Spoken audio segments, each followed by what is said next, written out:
naked groin injuries, a dangerous knife incident, and a gross-out stunt involving a donkey. Unscripted television is known for its weird and wild storylines, but these moments will forever live in reality TV infamy.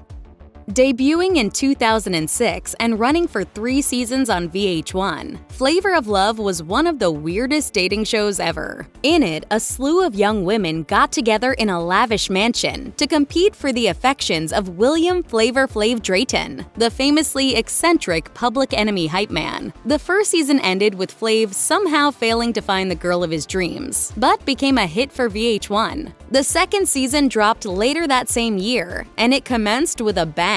A brown, smelly bang. It should be mentioned that in the series, Flav gave each contestant a cutesy nickname, and in the opening episode of Season 2, Tykeisha Thomas, known to viewers as Something, had a bit of an accident during the season-commencing group toast. Her fellow contestants immediately noticed a funny smell. Thomas quickly excused herself, and before long, the worst had been confirmed by way of a poop that Thomas had deposited on the floor. I was like, what is that up smell in my crib, yo? Needless to say, she didn't last long on the show.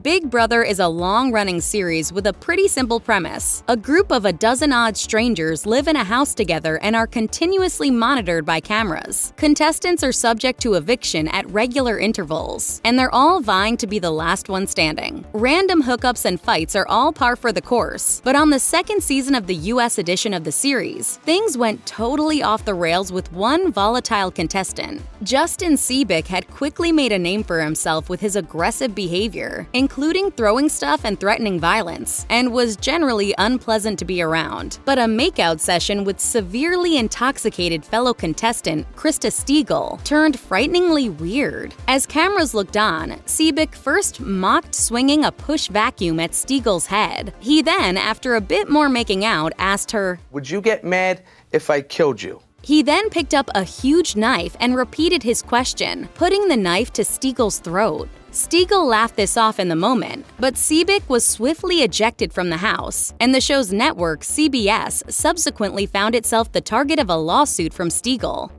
One less-known fact about MTV's long-running series The Real World is that it may be the first true reality show. The show puts 7 strangers together in a house and sees what happens. That said, the series has produced a lot of drama over the years since it debuted in 1992. But the 2004 edition Real World San Diego got too dramatic for comfort.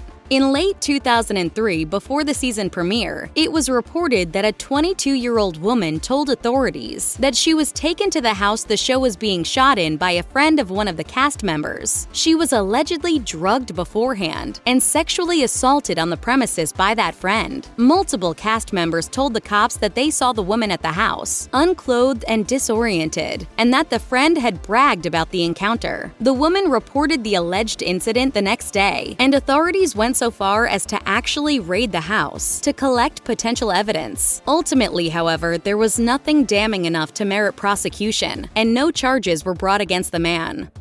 TLC's Toddlers and Tiaras, which focused on the intense world of child beauty pageants, aired for 7 seasons between 2009 and 2016. Nearly from its beginning, the series drew criticism for the same reason as the pageants themselves. It turns out that some folks find it somewhat inappropriate for 3-year-old girls to be strutting their stuff in beauty competitions, and Toddlers drew the ire of many media pundits for its perceived condoning of the sexualization of children. The parents of the children, of course, tended to disagree. But in the case of the TLC series, the nuh-uh defense didn't play very well after one mother dressed her daughter up as a literal sex worker, albeit a fictional one. In a 2011 episode of the series, pageant mom Wendy Dickey was struck by the inspiration to dress her 3-year-old daughter, Paisley, as Vivian Ward, Julia Roberts' character in the classic rom-com Pretty Woman. The backlash was swift and ferocious, but Dickey somehow saw absolutely nothing wrong with it. Despite taking it on the chin from the ladies of The View, several of her fellow pageant moms, and the Parents Television Council.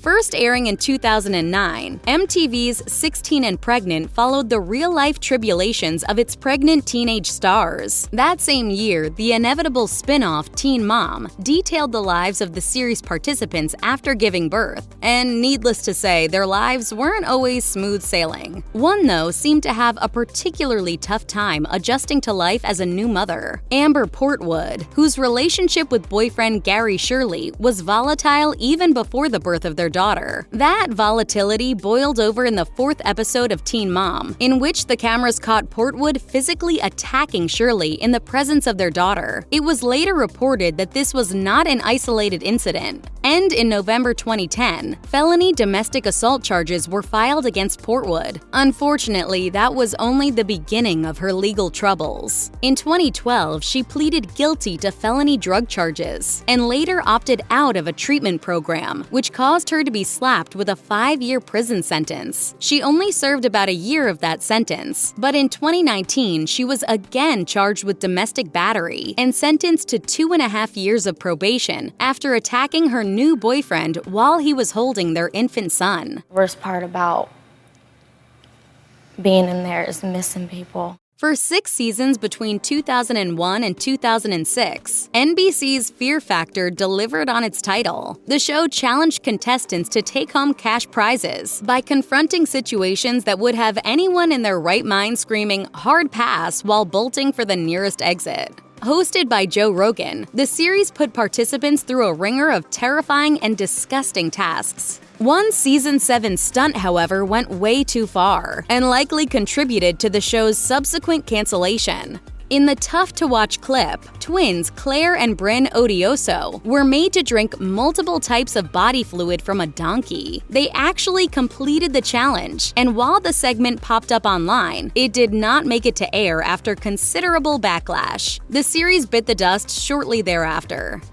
Survivor is known to get pretty cutthroat. During the episode concluding tribal councils, when it is decided who will be going home, it's not uncommon for contestants to stab friends in the back or make sudden shifts in their strategy. Season 34 of the series pitted seasoned contestants against each other. In one tribal council, competitor Zeke Smith was the target of a truly jaw-dropping shift by fellow contestant Jeff Varner, which became one of the biggest scandals to hit Survivor. The two had previously been allies, but when Varner saw the writing on the wall and began to realize he might be on the chopping block, he outed Smith as transgender in front of everyone, to the shock and dismay of the whole cast. The strategy backfired spectacularly. In what was perhaps a first for the show, Varner was sent home without a formal vote. Everyone simply nodded their agreement when host Jeff Probst suggested his time was up. Unfortunately, the precedent for an unkind and non-consensual outing was set in the early days of reality TV, way back in 1998, and on an episode of The Real World Seattle. Early on in that season, housemate Irene McGee voluntarily left the house. Years later, in a 2013 piece for Vulture, she described how producers had fostered a toxic atmosphere in order to provoke more juicy arguments between cast members. Whether or not that's true, it certainly wasn't the producers who told Stephen Williams, a then closeted gay man, "A marriage between you and I would never work out. You know that. Because you're homosexual, Stephen." McGee proceeded to walk out of the door and jump into the passenger seat of a waiting car, but was chased down by Williams. He then jerked open the door of the car, slapped McGee upside the head, and departed. It was, of course, a moment tailor-made for reality television. But in her Vulture piece, McGee appeared to have gained an admirable perspective on the situation. She wrote, "What a terrible thing it was to say to him, when that was not what he was putting forward on the show. I am not proud of it at all. In fact, it's one of the meanest things I have ever done to another person in my life." There are disingenuous reality show premises, and then there is Fox's I Wanna Marry Harry, which may stand as the most egregious example of gaslighting in the history of the reality genre. Fox, you may remember, is the network that brought you Joe Millionaire, a TV show that seriously crossed the line, in which several female contestants thought they were competing for the affections of a rich guy who was actually just a blue-collar construction worker. The premise of I Wanna Marry Harry was quite similar, only the contestants were told that the random dude they were courting was not just rich, but the actual Prince Harry. In order to help maintain the illusion, the women were kept from consuming any outside media or even from talking to each other off screen. When some of them started to have doubts as to whether their prize was actually the prince, psychiatrists were brought in to literally gaslight them into thinking they might be crazy for wondering whether a British royal would agree to marry an American on a reality TV show. While the entire series did air in the UK, stateside audiences were only treated to 4 episodes. The plug was pulled after virtually every media outlet in the US lambasted the series for being objectively awful, shockingly dishonest garbage.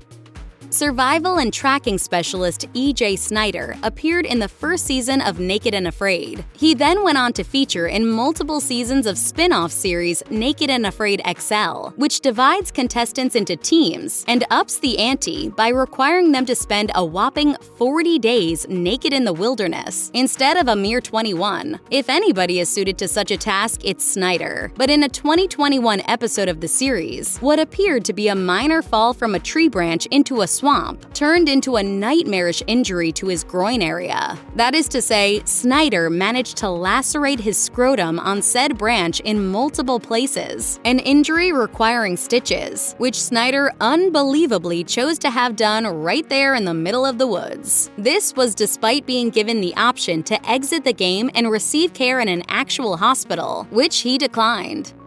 On The Surreal Life, a diverse selection of has-been celebrities lived together in a huge mansion for 2 weeks. There, they would take part in weird challenges, make friends and enemies of each other, and generally be their strange selves for the cameras. In Season 4, one of the participants was Vern Mini-Me Troyer, who didn't even make it 1 full day before creating one of the most bizarre moments in the history of television. The miniature-sized Troyer had a king-sized issue with excessive consumption of alcohol, which presented itself early and often on the show. On the first day in the mansion, he got blackout drunk and began tooling around the house on his motorized scooter while butt naked. Then, feeling the need for a pit stop, he disembarked and peed in the corner of the mansion's weight room. Nearly 2 decades later, the scene stands as the gold standard of reality show weirdness. Troyer unfortunately continued to deal with alcoholism. In 2018, he died due to acute alcohol intoxication.